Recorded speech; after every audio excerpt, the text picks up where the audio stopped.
Welcome to the Greater London Podcast, the podcast that wants to make London even greater. I'm Daniel Korski, your host, and today I'll be joined by Mikkel Iversen, the founder of Under One Sky, the charity that wants to address homelessness in London.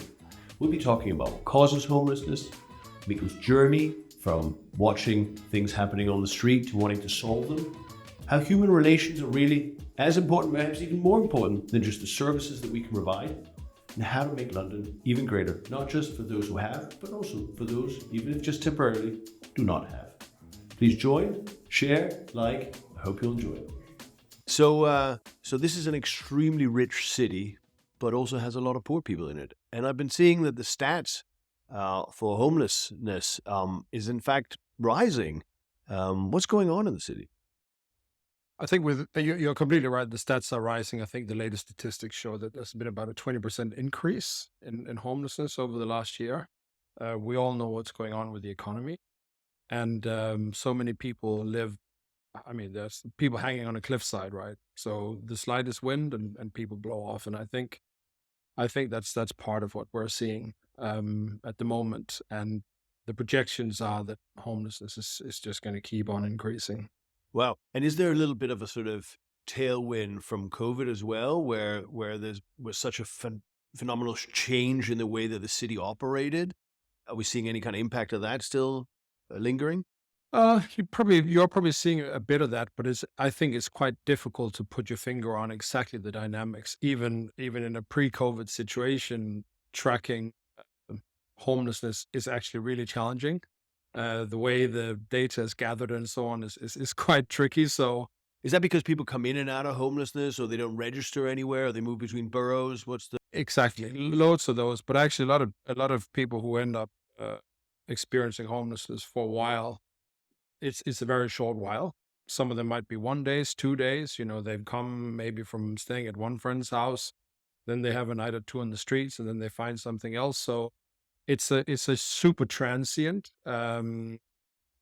space, but you also have a lot of people who have been there for years, right? So it's like the rest of society, very diverse in how the makeup is. And also, I think that one of the important things is when we talk about this is that for me, it's a bit like all roads lead to Rome.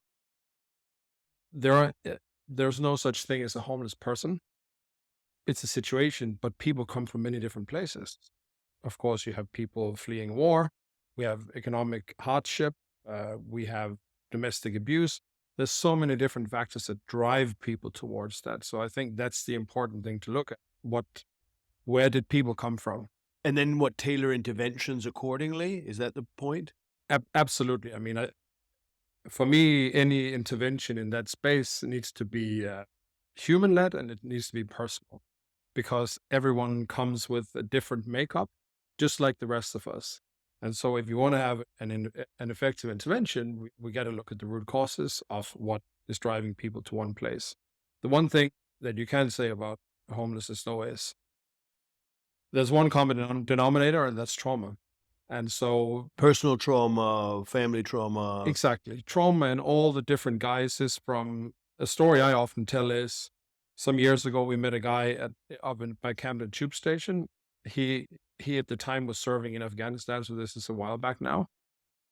Then he gets a message from home that his wife and his 2 daughters have been killed in a car crash. So he was probably already traumatized from being in a war zone.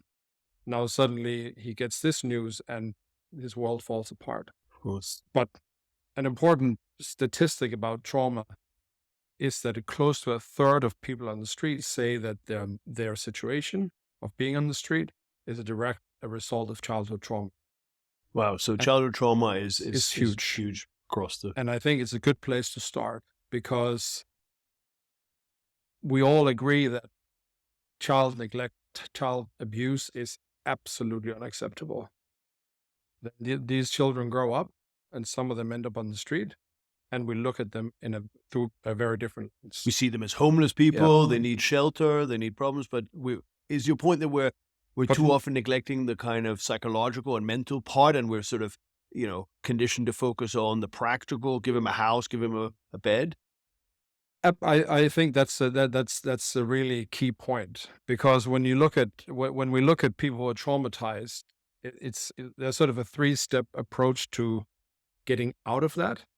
The first the first thing you need to have is safety, then you need to have connection, and then you can start looking at purpose. Our society is wired for purpose. Like, it's always like, what's your next job? Or, you need to get a job, or he needs a house, and for everyone, right? So we always want to be the one with the solution, but that's just not how this is. It's a different thing that need to happen. And of course, those safety and connection bits are a lot harder to measure, right? Like, how do you measure that progression, right?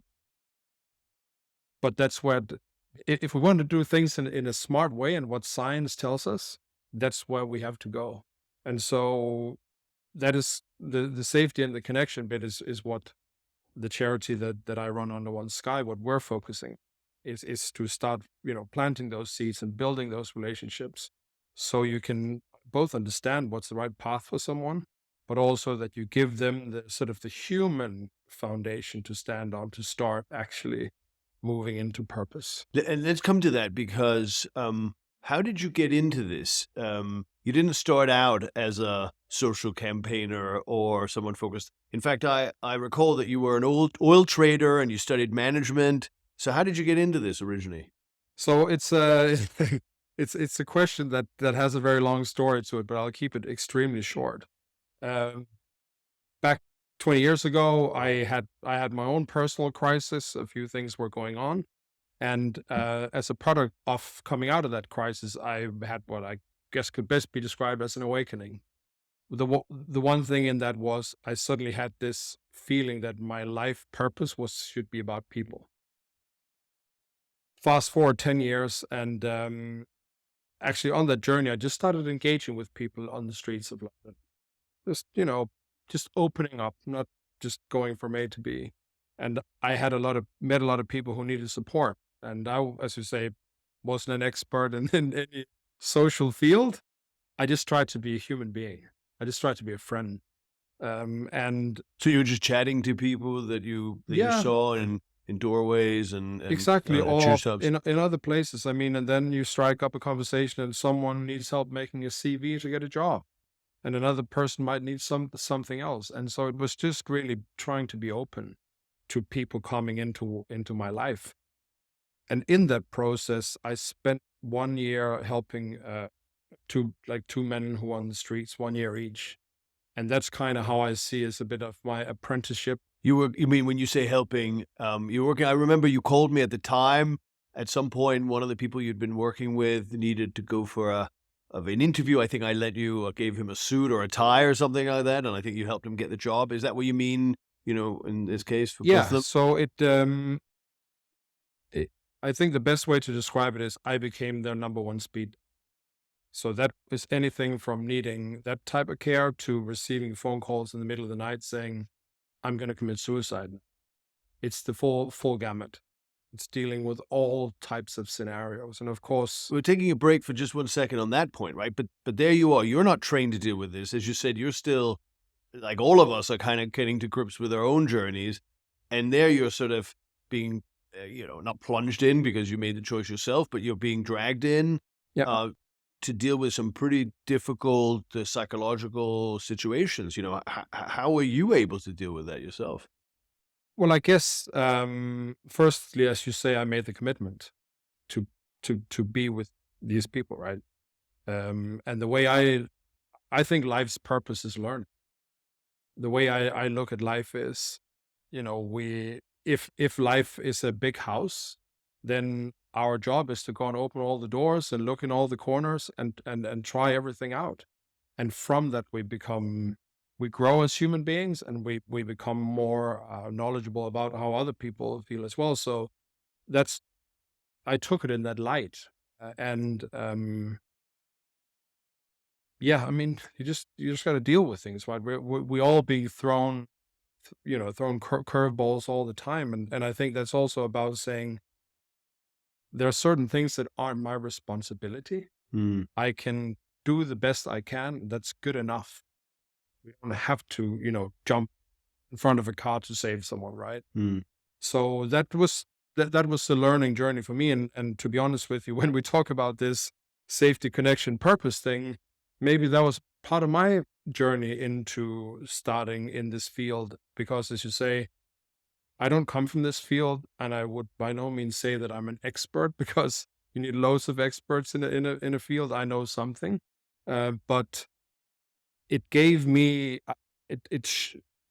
I think the best way of saying it is I saw the internal struggles and challenges for someone who's on the street, and the external ones. And those are the two things we're working with. It's those internal and external challenges. So back to your stories. So they were calling you, you were helping them. Sometimes they were calling you at night. And so through that, you saw what was missing. Is that the point, that you saw that they weren't getting the sort of help from the local council or other charities that you thought was required?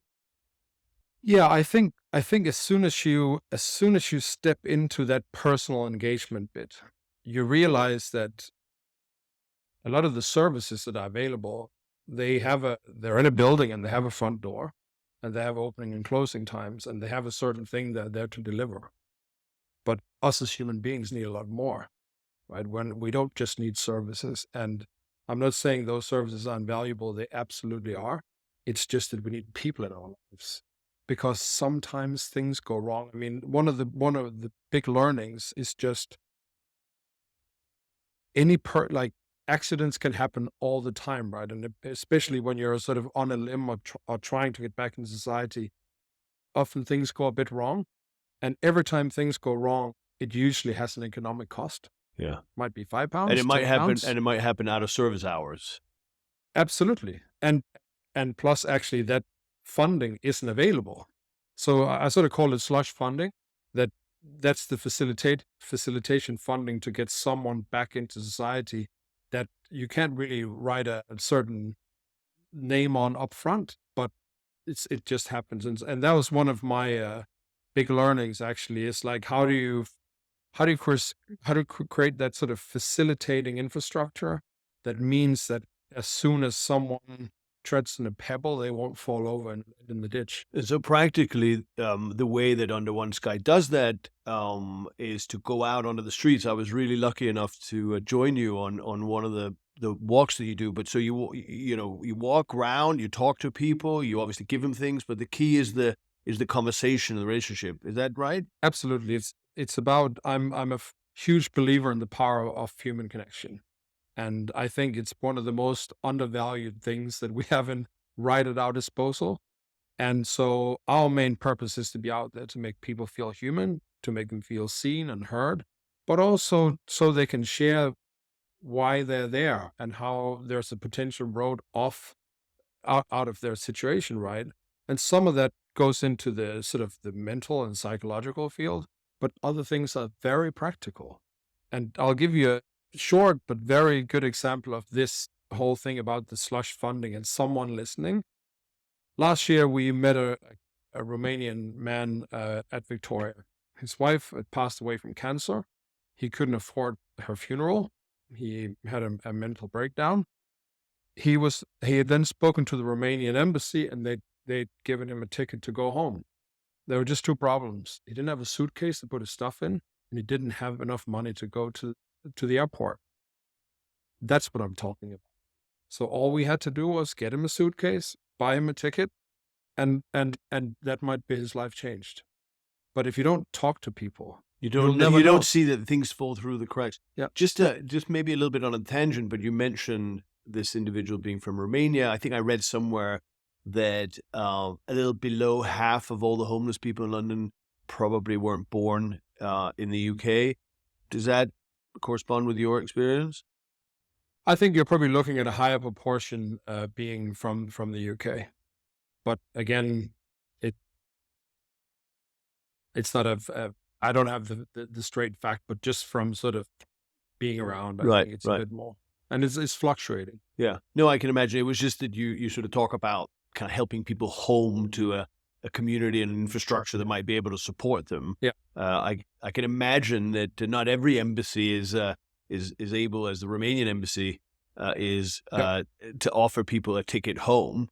And it may also be that going home isn't the right answer for them. Absolutely. Anyway. There are lots of lots of stories about how difficult people find the idea of returning home, because there's a lot of inverted commas failure and shame in that. There they went off into the big city and they've been sending money home if they're employed for a while, and suddenly things have gone wrong. They've stopped sending money home. People back home are wondering what's going on. They live with the knowledge that they, less well-to-do family isn't now getting the support they provided, and it can be very difficult, I guess, to come home. And just back to back to this sort of method that you employed, a kind of conversation first, human first, relationship first. Yeah. I'm just really curious because much as there is a huge homelessness problem in the city, there are also hundreds of organizations trying to address it. And I'd love to just understand from you how you found the journey of creating a slightly different approach. How was it seen by the sector as a whole? How did you find your space? I think it's a bit of a hard question, because we went from 0 to 100 during the pandemic. Before the pandemic, we were a tiny organization that did a few events in the winter. It was a friends and family project. No one in the sector would have known about us. But just for everybody's benefit, when you say a few events, I remember you had this tradition of giving Christmas gifts to the homeless, isn't that right? Yeah, so we'd sort of do events over Christmas where we'd go out, some presents and food and other things. And then when the pandemic hit, what happened was we didn't plan to do anything because, frankly, we weren't an organization. But what one of the people close to the organization, who was in the steering team, a guy called Ben Harding, said, the time we had a meeting, he said, should we just go out and have a look? And so we went out to have a look, dressed up looking like Ghostbusters or something, Ben, Brian, and myself. And we made two big observations. The first observation was all support had disappeared. So this is in the middle of the pandemic. This is right before lockdown. Right before lockdown. We met people who hadn't had food for up to a week. And you think, wow, this is bad. The other big observation we made was 50% of the people we met today who were homeless had become homeless that week. Wow. People who'd never been homeless before, people who'd worked 0-hour contracts, building sites, hospitality. So this was basically the consequence of the lockdown and what was about to happen, right? So, and that's what, the first one we set up, but the second one was, wow.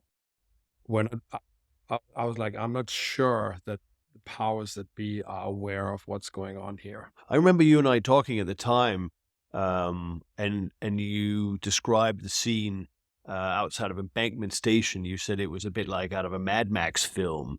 It was sort of zombified kind of creatures shuttling around in this sort of emptiness. Yeah. And so it was, and then we really got our wheels in motion. And so we're quite new to the sector, but, we're working with a number of different organizations and really just want to try to start collaborating more and more.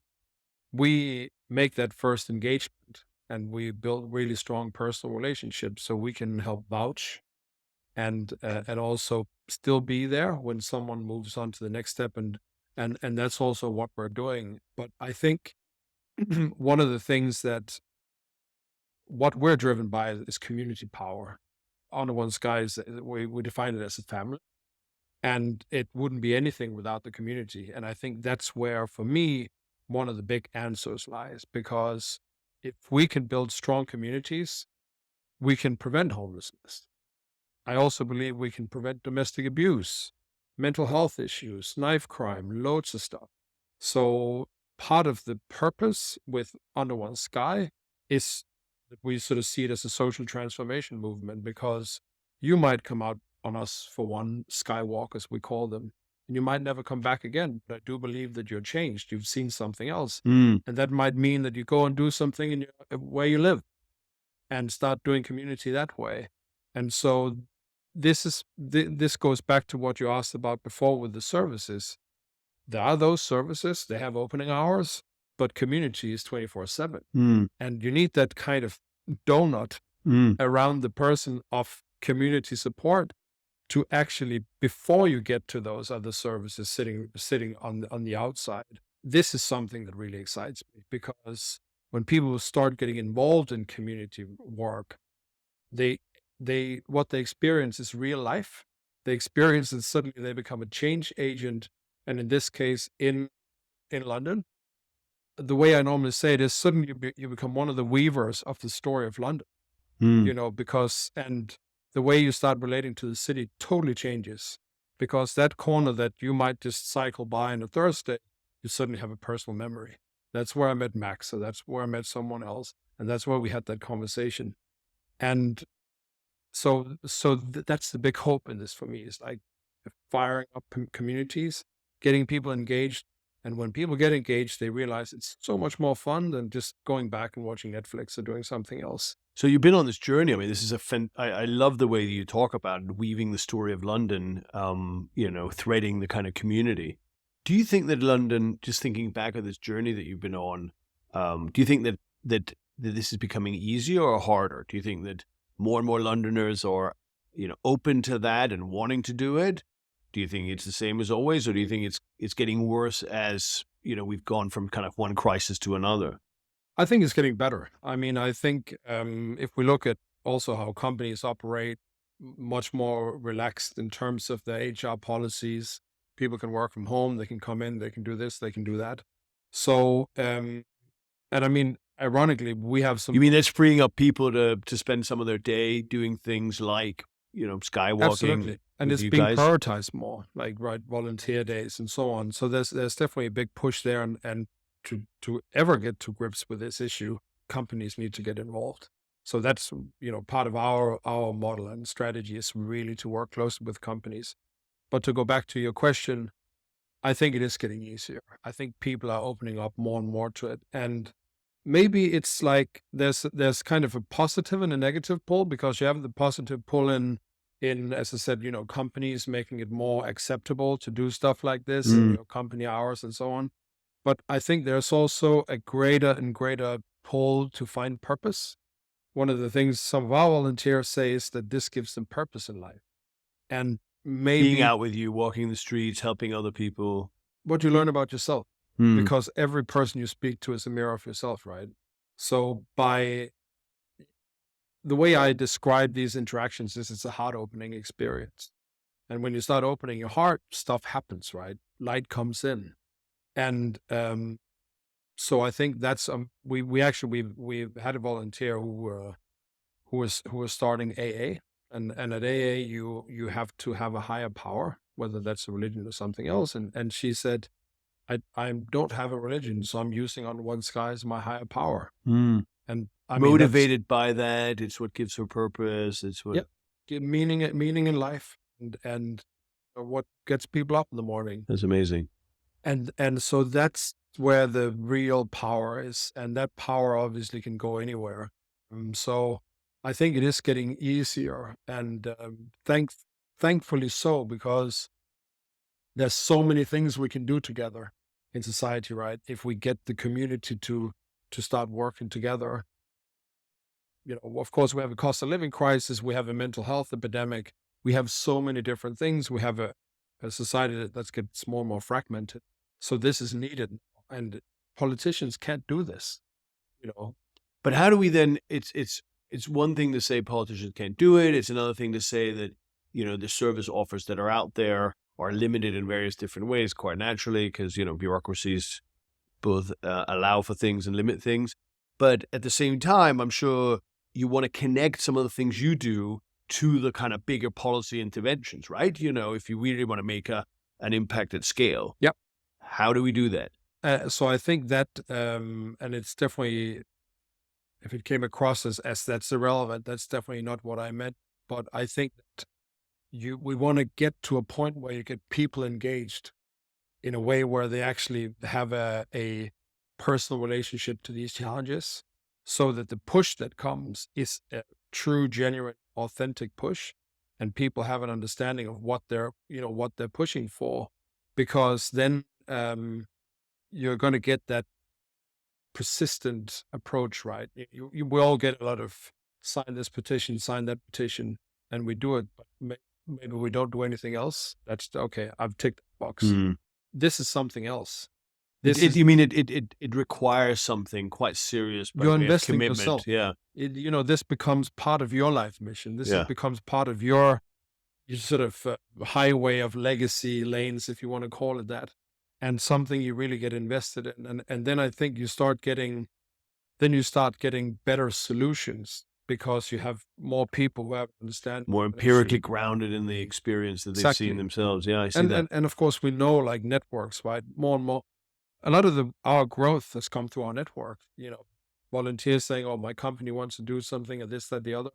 That's how we do it, like by getting people in, and then we talked about weaving before. When you start pulling those threads, right? The more you have, the more everything just kind of shores up around you. Just on that, I mean, we had colleagues at the company that I run, Public, join you, and I think it has been enormously transformative for many who really enjoyed the experience, and I think subsequently have kind of come back and wanted to do more. So I totally hear what you're saying.